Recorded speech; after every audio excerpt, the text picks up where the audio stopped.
Halo teman-teman, salam sehat selalu untuk kita semua, salam sejahtera dengan saya Bung Ropan.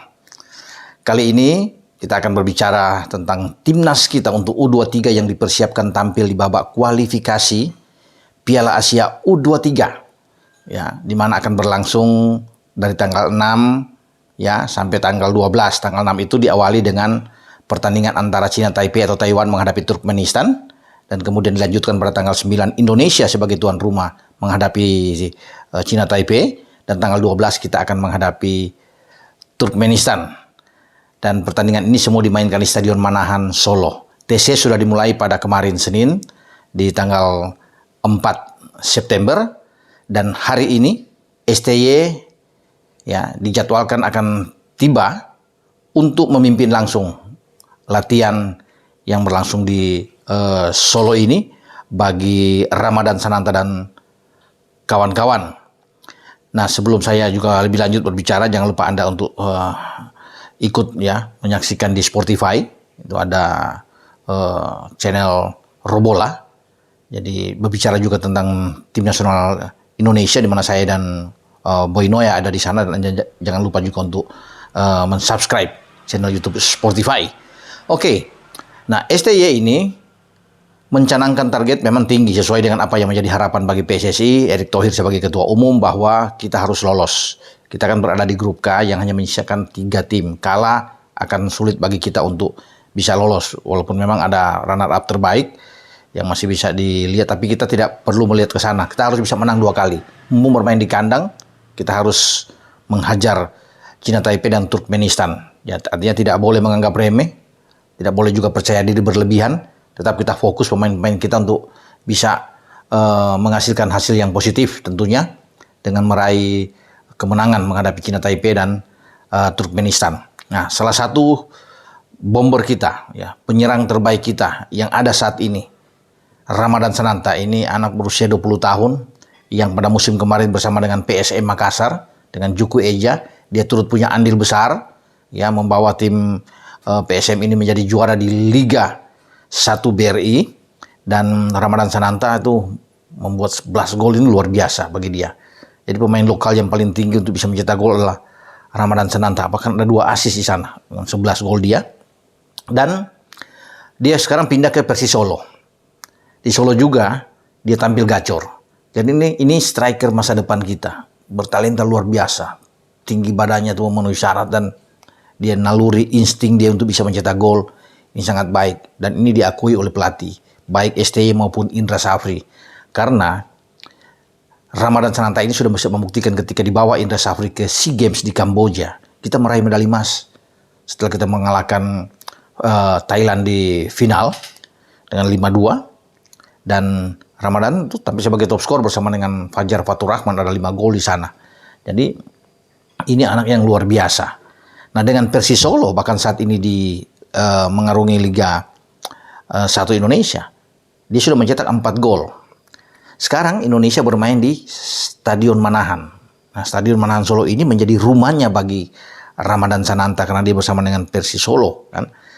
Dan hebatnya 4 gol yang dia ciptakan bersama Persis Solo semua terjadi di Stadion Manahan. Jadi Ramadan ini sudah mengetahui ya karakter tipikal lapangan Manahan Solo ini yang akan dijadikan tempat pertandingan melawan China Taipei ya, dan juga dengan Turkmenistan. Jadi ya ini menjadi rumah dia, ini menjadi panggung dia nantinya untuk bisa membuktikan ya sebagai striker yang sangat handal. Bukan tidak mungkin dia bisa mencetak gol, yang tampil sebagai pencetak gol terbanyak di grup K ini ya. Bukan dia bisa mencetak 2-3 gol bahkan. Ya, dia mengincar hat-trick juga ke gawang Taiwan. Itu bisa terjadi, termasuk melawan Turkmenistan, karena dia termotivasi besar. Ya, dia bersyukur bahwa ketika dia bermain di Persis Solo, Solo ditunjuk sebagai tuan rumah, dan dia sedang bagus-bagusnya saat ini. Ketika memperkuat tim AFF di Thailand kemarin, ya ada 2 gol di sana juga bersama dengan Ramadan Sananta, dan dia kembali sekarang, dan diharapkan dia akan menjadi pilihan utama. Ya pasti STY akan menempatkan dia di pemain nomor 9 yang ada di lini serang tim nasional kita untuk U23, ditopang oleh pemain-pemain hebat seperti Rafael Struijk, yang akan berpasangan dengan dia nanti di depan. Wah, ini luar biasa. Ada Ivar Jenner di tengah, ada Marcelino Ferdinand yang akan membantu dia. Ini ada Arkan Fikri, ada Beckham Putra jika Beckham Putra dalam kondisi terbaik. Ini akan luar biasa bagi seorang Ramadhan Sananta, karena banyak pemain-pemain lain juga akan mendukung dia. Ya, termasuk mungkin ada Irfan Jauhari sana, ada dengan Jean Kelly Schroyer, pemain-pemain yang bagus juga. Dan dia memang kecepatan dia di kotak penalti, bagaimana tembakan dia, bukan saja kaki kanan, kaki kiri juga bagus, heading dia, tandukan dia, timing bagi seorang Ramadhan Sananta ini baik sekali. Bola-bola yang datang dari set piece, sepak pojok ini menjadi makanan empuk dia. Jadi ini berhati-hati, saya pikir lawan akan menaruh perhatian besar, terutama lini belakang Taiwan atau lini belakang Turkmenistan akan memperhatikan pergerakan pemain yang satu ini. Dan dia sudah mengatakan bahwa dia senang ketika Indonesia ditunjuk sebagai tuan rumah dan Solo terpilih sebagai tuan rumah.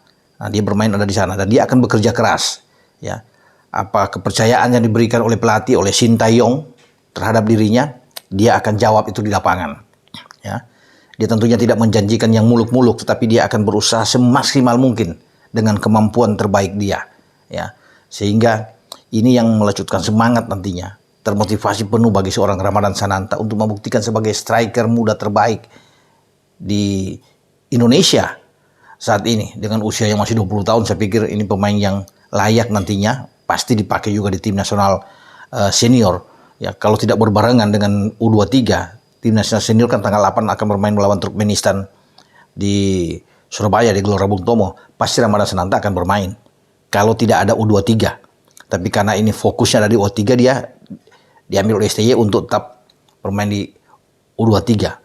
Jadi kalau ketika tim senior ini bermain, tentunya tidak ada gangguan dengan jadwal tim U23, pasti Sananta akan jadi pilihan juga di garis depan. Bahkan untuk saat ini dia masih lebih hebat, ya. Maaf kata untuk Dimas Derajat atau dengan Dendi yang sekarang ada di tim senior. Kalau untuk berbicara sekarang, dialah striker terbaik yang menurut saya yang pantas untuk bermain di tim senior, ya, dengan kapasitas dia, ya.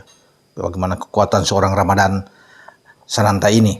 Dan kita bersyukur punya seorang striker seperti seorang Ramadhan Sananta. Dan kita akan lihat, dia akan dimanjakan dengan umpan-umpan asis-asis terukur dari lini tengah kita yang dipimpin oleh Marcelino dan Ivar Jenner di U23 nantinya saat kita terjun menghadapi Cina Taipei atau Taiwan dan Turkmenistan.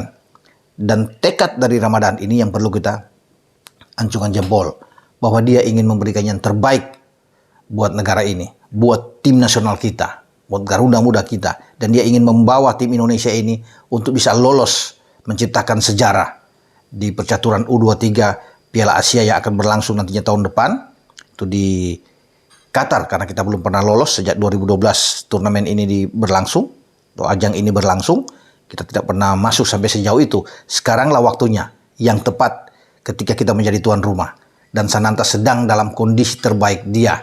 Ini yang membuat dia memang cocok, saya pikir. Ketika dia sedang bagus, kita bermain di kandang sendiri, skuad dari STY itu sangat mewah. Dia didukung dengan pemain-pemain juga yang sangat baik untuk bisa memberikan asis-asis di lini depan. Dan kita akan tunggu, ya, apa yang akan terjadi, akan dilakukan oleh seorang Ramadhan Sananta nantinya di kualifikasi U23. Sampai di sini dengan saya, Bung Ropan. Terima kasih oleh Kopi Waanal, Kopi Papua, Four Brothers, W88 dan Leones. Ciao.